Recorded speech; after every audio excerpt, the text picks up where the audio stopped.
سيداتي سادتي، مساء الخير. أحييكم في ليلة جميلة من ليالي الإذاعة المصرية. أحييكم تحية جميلة لسهرة حلوة مع كوكب الشرق أم كلثوم. سهرة حلوة فيها أم كلثوم وفنها العبقري، وفيها النغم والقلوب اللي بتتحرك مع النغم، وفيها الفن والنفوس اللي بيسحرها الفن، وفيها الحب والأحلام اللي بيلونها الحب، وفيها كل النشوات والإلهامات اللي بتثيرها فينا الحنجرة الذهبية الخالدة لأم كلثوم. وفي الليلة دي كمان جنب كل ده جمال من نوع آخر، جمال المفاجأة. طبعا ما كانش متوقع انكم هتسمعوا الليلة دي أم كلثوم في حفلة ساهرة تسهركم جنبها، تفرحكم وتسعدكم وتبعت لكم الأمل في لحن والأنين في لحن تاني، وتصور دنيانا بألوانها الفنية العجيبة. كل ده ما كانش متوقع وجه مفاجأة، ودايما الحاجات اللي بتيجي مفاجأة بتزود جمال على جمال، وبنلاقي المفاجأة نفسها زي نبضة حية تجعل الواقع أمتع وأبدع. وتفتكروا الحياة من غير نبضات تساوي إيه؟ ولا حاجة. والمسؤول عن المفاجأة دي هي كلية البوليس. كلية البوليس بتحتفل الليلة دي بتخريج فوجي جديد من الضباط طلبة الكلية. لغاية كذا يوم من كذا يوم كانوا مجرد طلبة في الطوابير وفي الدرس وفي الكتب، بيقروا القانون وبيقروا التعليمات، وبكرة أو النهاردة بيخرجوا إلى الحياة العامة ضباط، بيخرجوا عشان يقدموا إلى الوطن ثمار جهدهم وعرقهم طوال سنوات من التدريب والعمل والدراسة. ودلوقتي بنكلمكم من سينما ريفولي بالقاهرة. الدار كلها، الصالة الواسعة مليانة عن آخرها بضباط البوليس. ضباط البوليس من القاهرة ومن الأرياف، بعضهم لابس الملابس الكاكي وبعضهم لابس الملابس الغامقة، والحقيقة ما قدرتش أفهم السبب إيه. وفي وسطهم حوالي 390 طالب اللي هم الطلبة المدعوين في تقليد جميل من التقاليد التي بدأت الهيئات تتبعها في مصر، وهو تكريم أو الاحتفاء بالزملاء الجدد. طبعا هؤلاء الزملاء بيكونوا في حاجة إلى هذا اللون من الترحاب بهم من زملاء قدامى عشان يدخلوا أول خطوة في حياتهم الجديدة.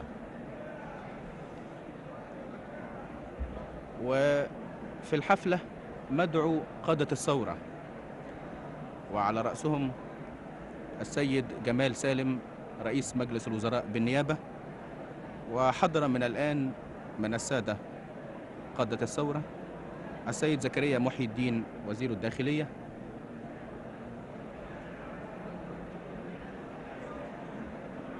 وسيحضر باقي أعضاء المجلس تباعا، كل طبعا حسب ظروفه. نحن الآن في انتظار الفاصل الأول. كل الأنظار متجهة إلى المسرح. الستارة اللطيفة البني اللي بتتحرك حركات خفيفة، وراها حركة كبيرة، مجموعة من أفراد الفرقة الموسيقية اللي بتصاحب أم كلثوم، كل واحد ماسك الآلة الموسيقية بتاعته، اللي ماسك عوده واللي ماسك كمانجته واللي ماسك القانون، كل واحد حاضن عدته في الحياة وبيدعبه مداعبات خفيفة استعدادا لرحلة طويلة في عالم الفن، رحلة من رحلات أم كلثوم. الفرقة الموسيقية التي تصاحب أم كلثوم مكونة من الأساتذة محمد الأصبجي على العود، محمد عبده صالح قانون، أحمد الحفناوي كمان، نجيب رزق الله وعبد المنعم الحريري ومحمود الأصبجي وصلاح عبد القادر وأحمد العريان وكريم حلمي على الكمان أيضا، محمود الحفناوي فيولونسيل، حسان كمال فيولونسيل، سيد سالم ناي، وإبراهيم عفيفي على الرق.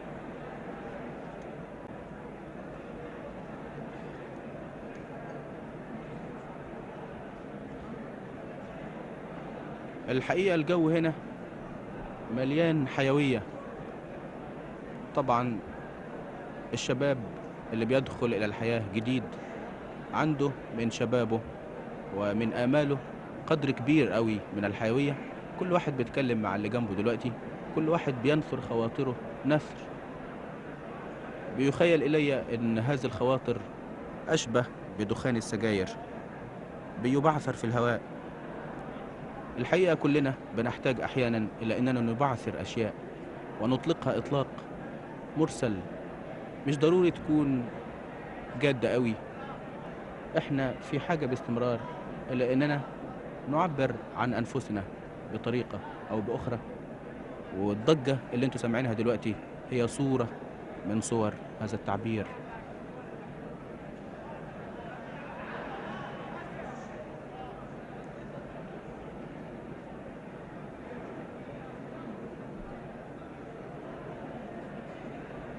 الأغنية الأولى اللي هنسمعها النهاردة من كوكب الشرق هي أغنية كلها عاطفة ورسبة في نفوسنا من زمن طويل.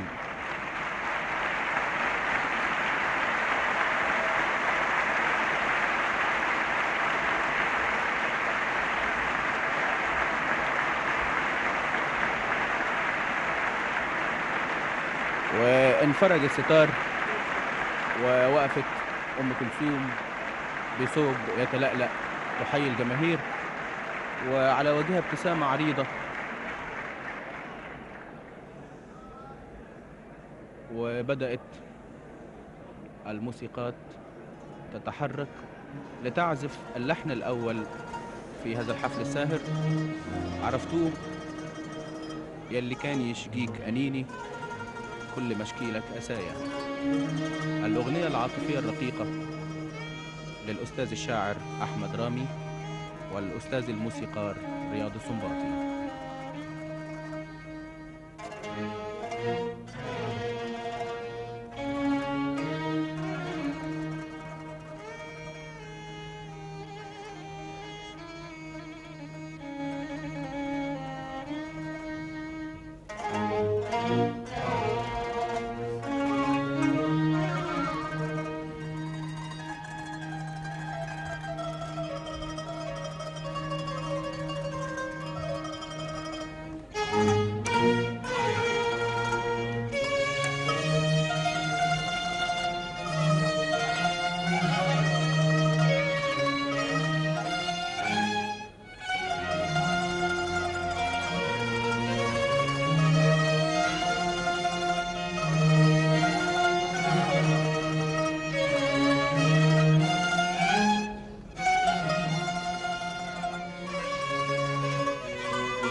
قسايا كان منايا يطول حنيني للبكا وانت معايا وانت معايا.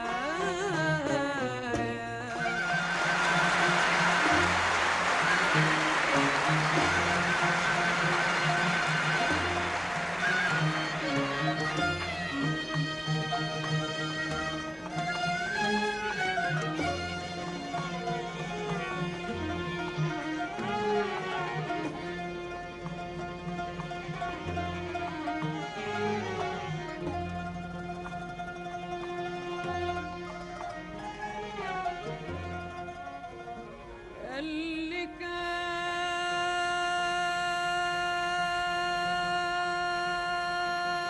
كان يشقيك أنيني كل ما بشكيلك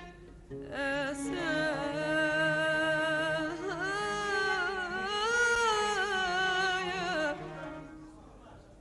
كان منايا يطول حنيني للبكا وانت معايا وانت معايا.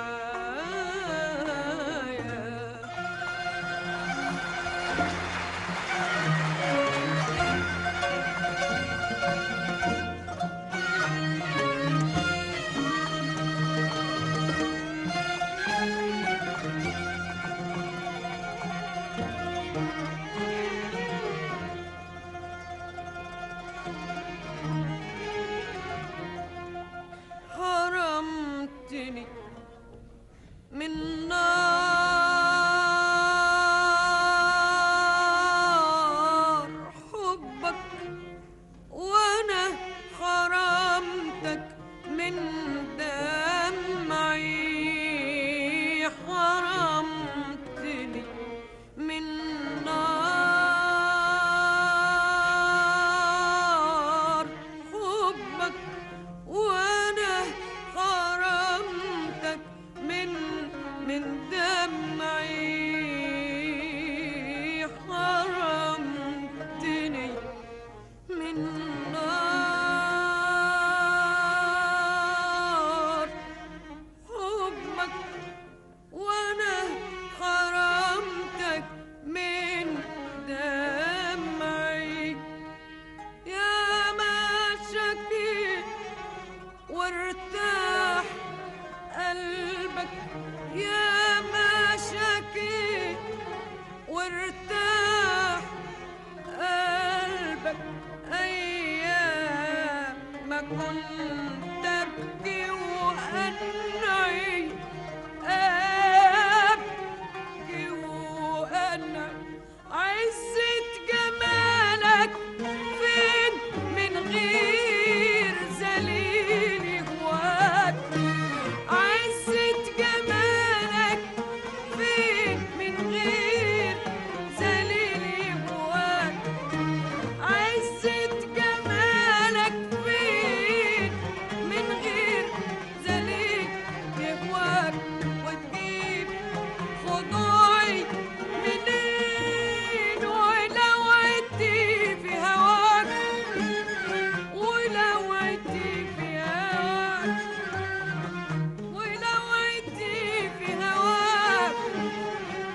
أغني كل قريب وواسي كل غريب، أغني كل غريب وواسي كل غريب.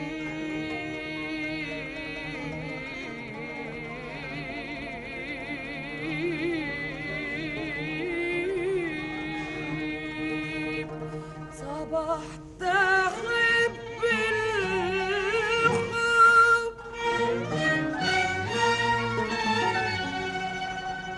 من بعد عشق الحبيب، أغني كل قريب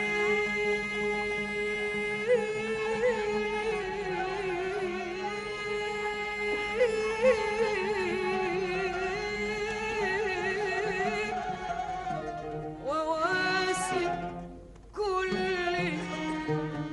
غريب.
من طول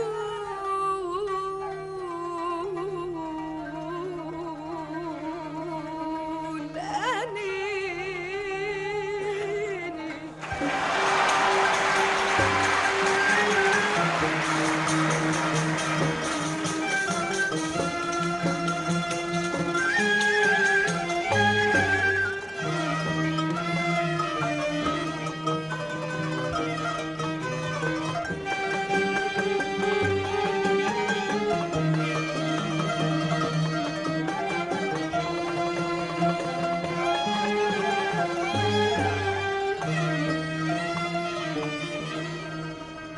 ياللي بكايا شجاك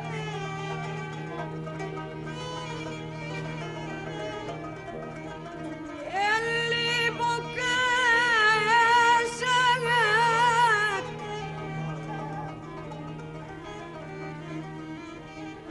وسمعت لحن الغزل من طول أنيني من طول أنيني يا ما بكيت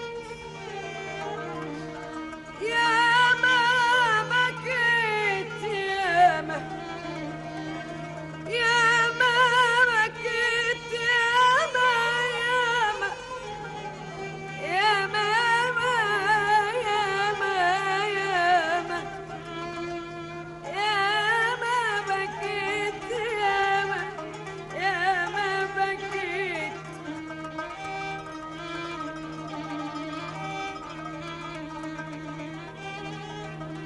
يا ما بكيت يا ما بكيت يا ما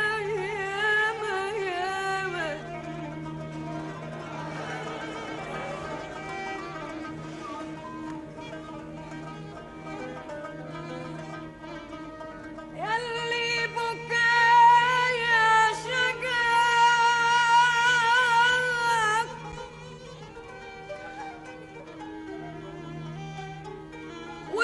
وسمعت لحن الغزل من طول أنيني من طول أنيني من طول أنيني يا ما بكيت يا ما بكيت من جفاك واضحك لي طيف الأمل طيف الأمل من بعيد.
وسمعت لحن الغزل من طولني ياللي بكايا ياللي بكايا ياللي بكايا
نسيني رضاك لما نسيني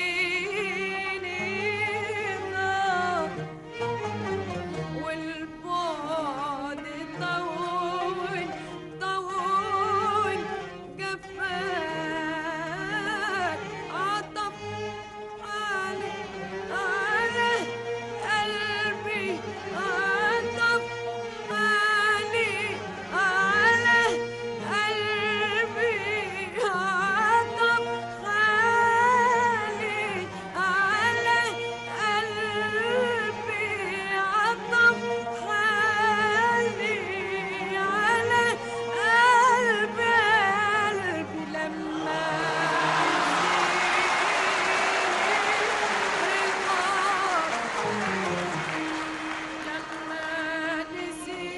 نسيني رضاك لما نسيني رضاك والبعد طول طول جفاك عطف على قلبي عطف على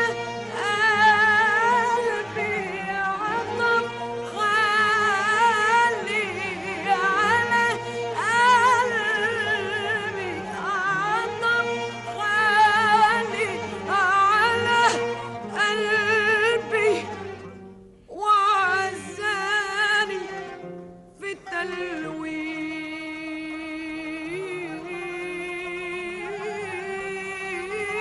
التلويح لما نسيني رضاك لما نسيني رضاك لما نسيني رضاك والبعد طول طول جفاك عطف على قلبي عطف على قلبي عطف على قلبي وعزاني في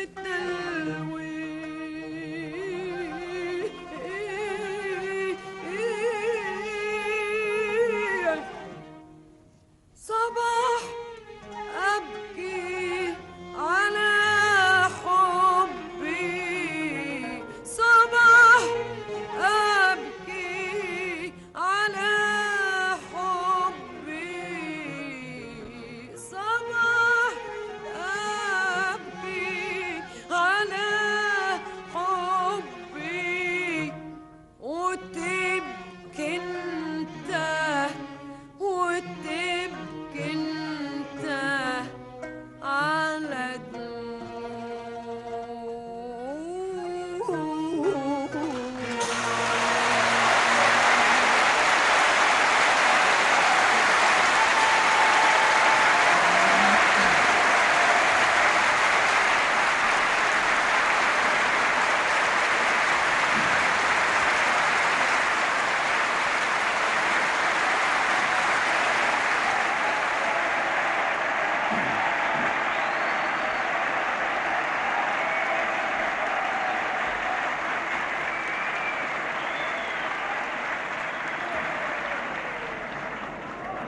وهكذا سيدتي وسادتي بعد ساعة من الزمن الجميل بنصحى من الرحلة العاطفية اللي أخدتنا فيها أم كلثوم، رحلة كانت فيها وقفة هي على مسرح وبتحركنا احنا حركة طويلة مع الزمن والذكريات ومع كل الحاجات اللي بتنور القلب وترويه من أجمل نبع في كل سنين العمر، نبع الحب الخالد. ووقفنا مع القلب الكبير اللي بيعيش بقلوب الناس وكل عاشق قلبه معاه، شربوا الهوى وفتولوا الكاس من غير نديم يشرب وياه. ده قلب كبير وفن كبير شفناهم في أولى أغنيات سهرة أم كلثوم الليلة دي، يلي كان يشجيك أنيني للشاعر أحمد رامي والموسيقار رياض السنباطي. سيداتي سادتي، سنترك الآن دار سينما ريفولي إلى دار الإذاعة بالقاهرة، على أن نعود مرة أخرى للأغنية الثانية أو للرحلة الثانية. سيداتي سادتي، إلى اللقاء.